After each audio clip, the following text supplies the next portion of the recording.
Bueno, pues hay que decir que cuando los políticos nos dicen que las cosas van bien, pues es importante buscar la evidencia para comprobar lo que nos están diciendo y asegurarnos además que esa evidencia es con la que debemos medir las palabras de esos políticos. Hoy queremos enfocarnos en dos países y son las dos principales economías, las más grandes de nuestra región y son importantes, Brasil y México, porque por primera vez el rendimiento de los bonos de México a 10 años superó el rendimiento de los bonos de Brasil. Es decir, México está teniendo que pagar más que Brasil para que su deuda se mantenga atractiva. ¿Qué está pasando? Bueno, esa pregunta se la repito a Fernando Lozada, economista desde Nueva York. Gusto saludarte. Fernando, empecemos por la evidencia. ¿Qué está pasando? ¿Cómo estás, Gabriela? Es un placer estar aquí. Si uno mira lo que el mercado nos está diciendo, y esto es importante remarcarlo, aquí no estamos emitiendo opiniones, esto es simplemente lo que los datos nos están diciendo, es decir, cómo están votando los inversores internacionales, que son los que votan con su billetera.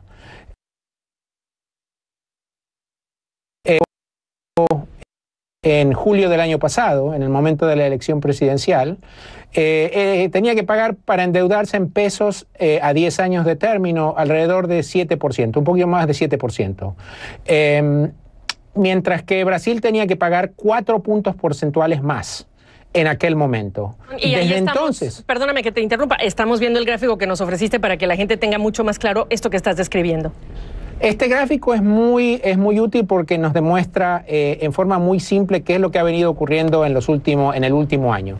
Desde entonces hasta ahora, este diferencial se ha ido comprimiendo y desde los últimos días, por primera vez en muchísimo tiempo, México tiene que pagar más que Brasil para endeudarse en moneda doméstica a un término de 10 años. Cuando uno mira un indicador similar para la deuda en moneda en dólares, que es lo que se llama el contrato para seguro de default, que es una medida muy pura de riesgo país, es lo que se llama Credit Default Swaps.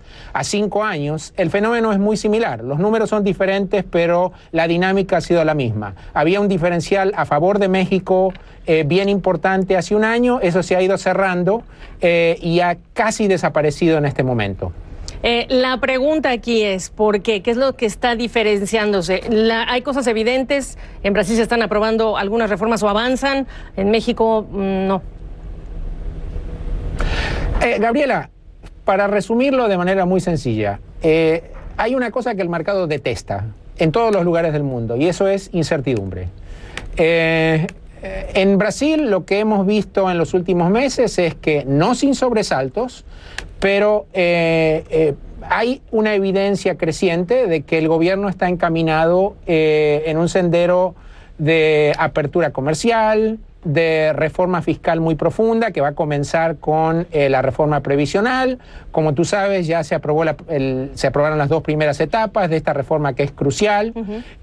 Brasil, Argentina, el resto de los miembros del Mercosur han llegado a un acuerdo preliminar con la Unión Europea. Es decir, que el sendero es un sendero que al mercado le gusta.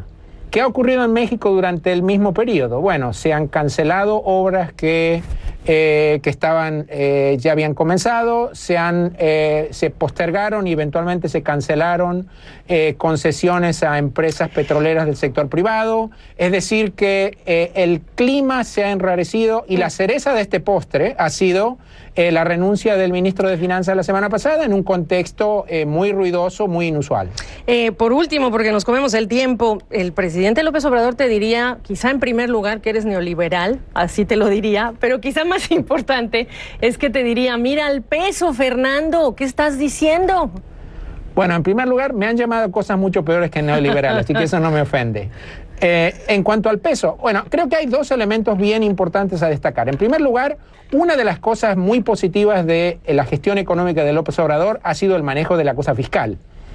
La política fiscal de México es muy prudente, muy conservadora y típicamente eso le da apoyo a la moneda del país que sigue una política como esta. Sin embargo, Hay otro factor aún más importante, que es lo que está pasando con las tasas de interés de política introducidas por el Banco de México. Estamos viviendo en un mundo, como tú sabes, en el que la mayoría de los bancos centrales del mundo están empujando sus tasas de interés hacia cero. Sí. México tiene las tasas de interés más altas de los últimos 10 años. Es decir, que con unas tasas de interés de este nivel, no es sorprendente que algunos inversores estén atraídos por poner su plata en México. Yo diría que la fortaleza del peso se debe mucho más a este último factor que a que los inversores estén enamorados con la situación macro del país. Y el riesgo es enorme porque cuando se vayan, hay que decírselo al presidente. Gracias, Fernando. Gracias a ti.